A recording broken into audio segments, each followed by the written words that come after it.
On this episode, we find out how old was Scott when he started his first business. How old were you? I was 10. All right, we're not going to find out about that in this episode. I don't know what took you so long, but Logan started his own library, and he's at about 5. So we're going to talk about him. Well, that's okay. Now I'm working on getting parts in a few TV shows. Oh, wait, I can't wait to hear this list. Well, they're all great shows, and you can like all of them. I can like all of them, or I like all of them? You do like all of them. I do? Yes. We'll see. I'm not sure if I like all the shows you like, but maybe I'll like the shows you want to be on, as long as you make a clean breast of it. And that'll be our positive, or our phrase origin story. All characters, events, and interviews in this show, even those based on real people, are entirely fictional. All celebrity voices and answers are impersonated by untrained individuals. This is just for fun and is how we would like the conversation to go.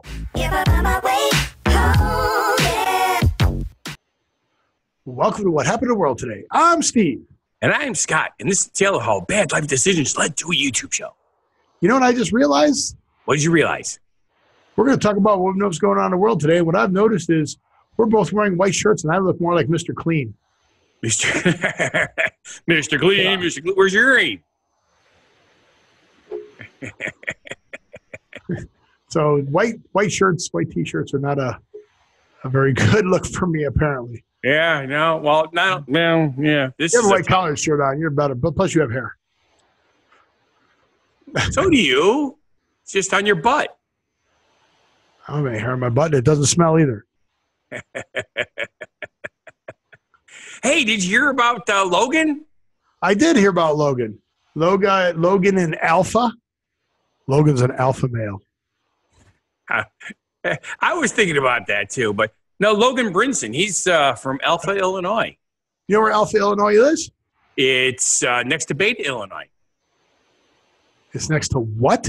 Beta, Illinois. Alpha, Beta. Alpha, Omega. Alpha, Omega would be cool too. Any one of those jokes would work, but that doesn't work. No, you seriously don't know where it is? Well, I'm assuming it's like a suburb of Champaign. No, it's not. It's not in Southern Illinois. No? It's actually almost straight west of Chicago. It's a little south. You know where Davenport, Iowa is? Yes. It's right outside. Well, not right outside of Davenport, Iowa, but it's by Davenport.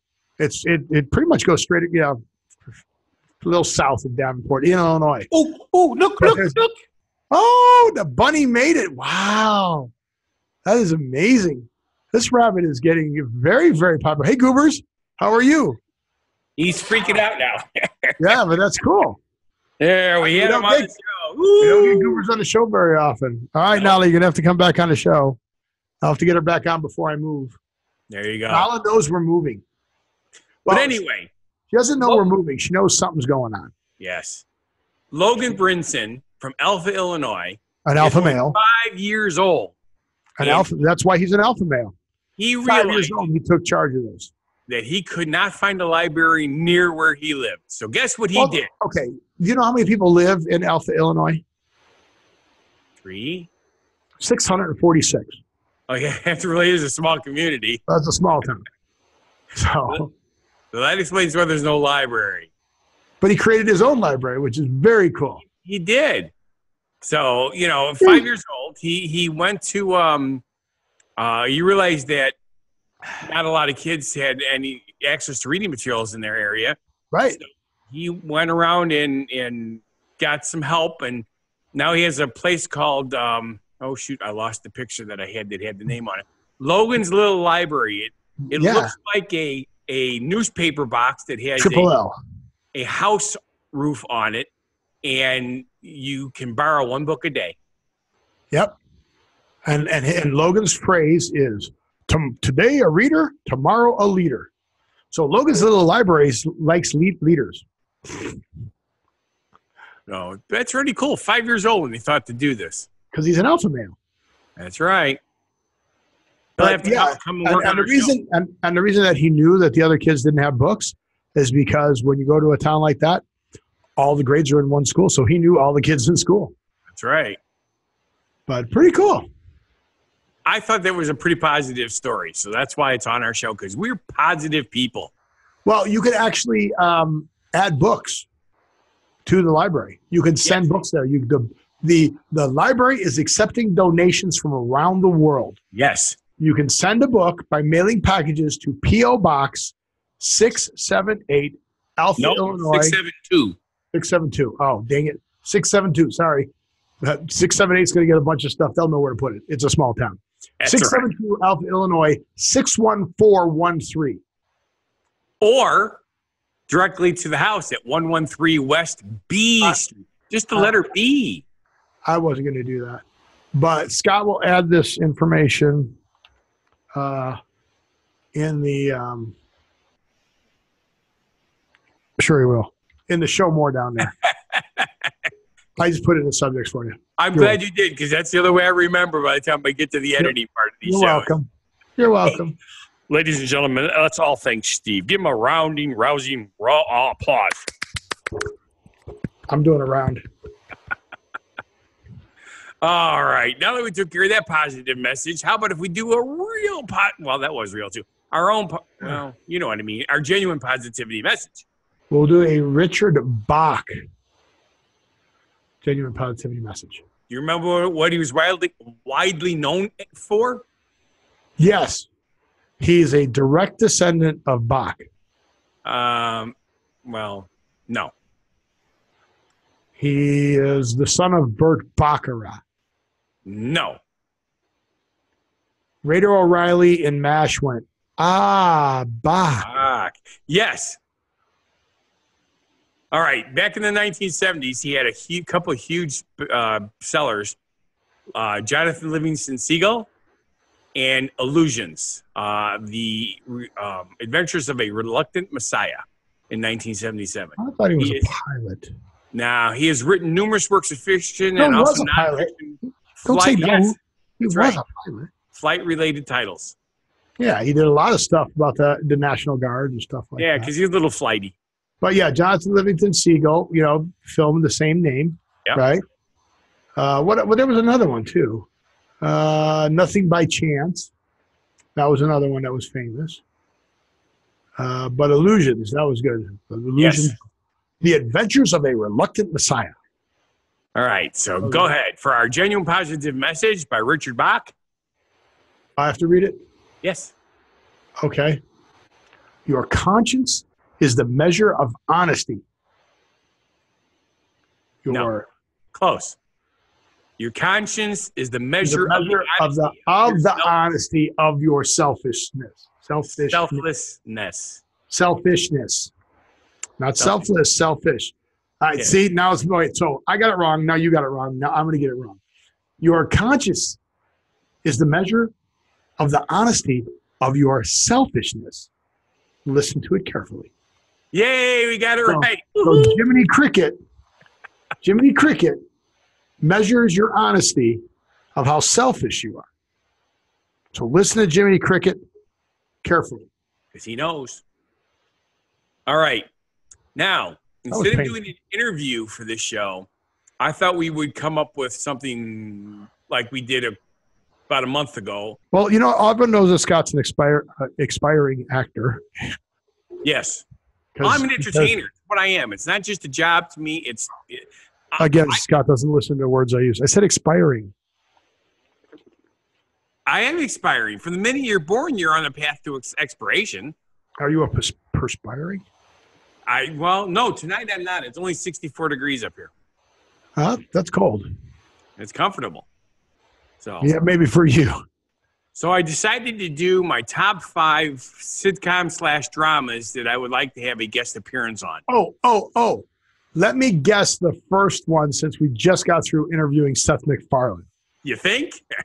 Yeah, you would want to be on the Orville. Oh, goodness, yes. Not only am I a huge sci-fi fan. You're hot for a bunch of the girls on the show, too. Okay, I won't disagree with that, but that's not really why. It's mostly because... That's a good enough reason for me. Yes, but it's because it's a science fiction show that's actually fun. And good. And good. And good. And fun. And I thought what I'd like to do as a character would either be a hologram character in their one of their, you know what I'm talking about, right? But reoccurring hologram, just like the one guy. Oh gosh, what is his name? He was just on a TV show called Schooled, and he graduated the high school as the most famous thespian that came from it, and he is on the TV show Schooled. He is the most famous. Where is, dang it, trying to find what this last episode was. I'm just thinking, because obviously the original holograms that we were talking about is from Star Trek, not the Orville. It was the one Rent. So it's Rent. No, it's the Rent Duet. It was where they did Rent. So, because the two that stick out in my mind was the lounge act guy that did all the singing and Money for Rent. It's got to be this one, Money for Rent. So please tell me who starred in this. Where's the? I just want to see. No, I don't want to watch it. I want to see the cast. I can't remember his name. Oh man, let's see. School cast. Schooled. I'll keep talking while I'm searching this because you're driving me crazy. Well, obviously the biggest one was the doctor on Voyager because he was in almost every episode. Was he a whatchamacallit? A hologram? Yes. Really? Yes.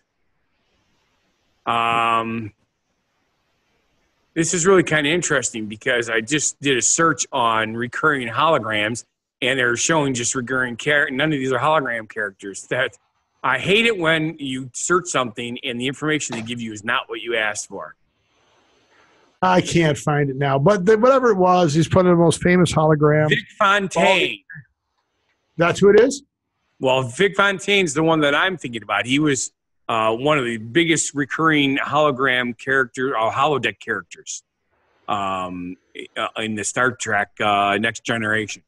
He was in. Yeah, but that's James Darwin. Oh yeah, right. James Darwin played Vic Fontaine. Darren, D-A-R-E-N. What is the name of the other guy? He's a balding guy. Well, the balding guy's the doctor. What was his name? Well, they just call him Doctor all the time. I guess he had a name. That might be him. The Doctor on Voyager. Yeah, that's him. So this is the guy, Robert Picardo. Okay, so Robert, wow, took a long time to get here. So Robert Picardo made a guest appearance on Schooled, the TV show Schooled, as being the most famous thespian that came out of that school. Cool. So there you go. It is Robert Picardo. All right. Wow, I kind of remember his name, but yeah. And then the next show that I'd like, this is going to sound really weird because as a comedian or a funny guy, you wouldn't think of anything but NCIS, but I truly love the show. I love the actors in that show. I thought it'd be fun to play Doc Palmer's hypochondriac uncle that witnesses a crime. Why are you a hypochondriac? Okay, because the show always has elements of comedy in it, but it's not prevalent. It's always there, but, you know, as somebody who witnesses crime, which happens a lot in the show, it would be kind of interesting since Palmer's the doc there, well, not the mortician, the morgue medical examiner. He's a medical examiner. Right. Which is technically a doctor. But I would be a hypochondriac that I always have sick, which is why he became a doctor because my hypochondriac. You're really tying yourself into this show. Oh God, yes.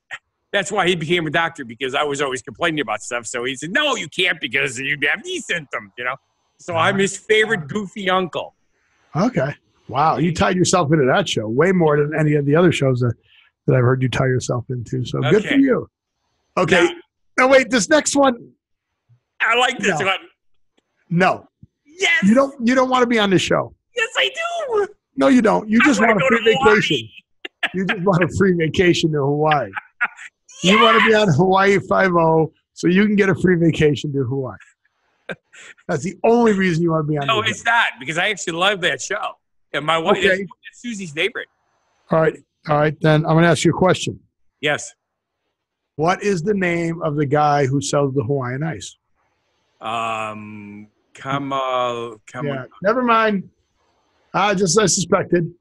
But see, he's the one that would be running the spam cook-off contest. See, and I'd win that one.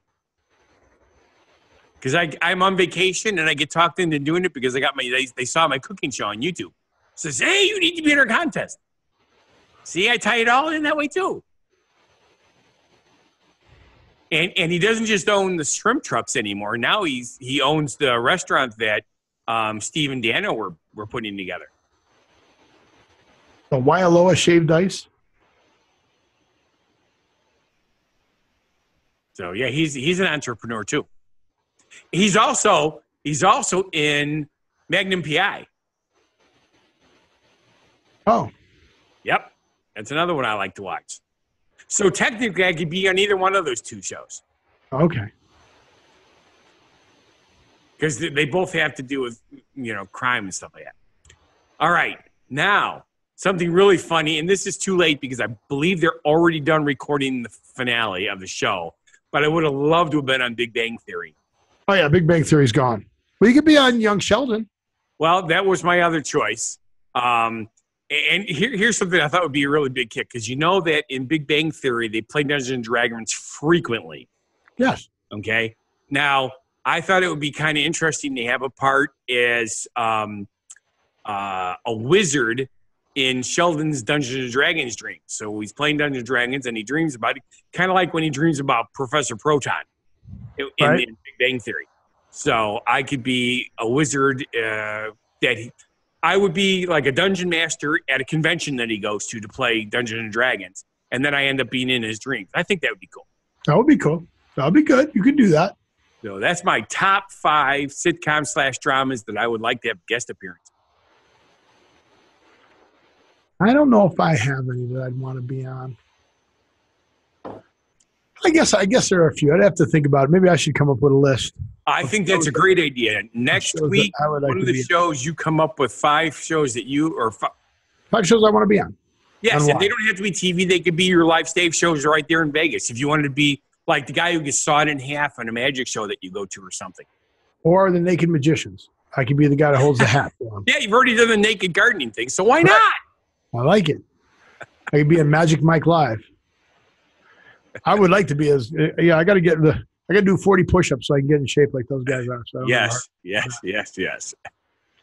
So we've done a great job of being on time, if not early, this show. So let's continue that. And let's just make a clean breast of it. Ooh, good idea. We can make a phrase origin story about make a clean breast of it. Well, why is cleaning your breast so important? Because otherwise you get yeast infections from the perspiration. No. What do you mean no? That's true. Not where you get yeast infections. You can get them there also. Do you have them? No, I don't have breasts. I have moobs or pecs. We had that discussion in a previous show. Men don't have breasts. The man boobs. Yes, moobs or man boobs. That's for guys who are a little chunky and they actually have fatty breasts. But they're technically still considered pecs. A bushel and a peck. A bushel and a peck. I'll tell you what. To make a clean breast of it means to make a full disclosure or to confess.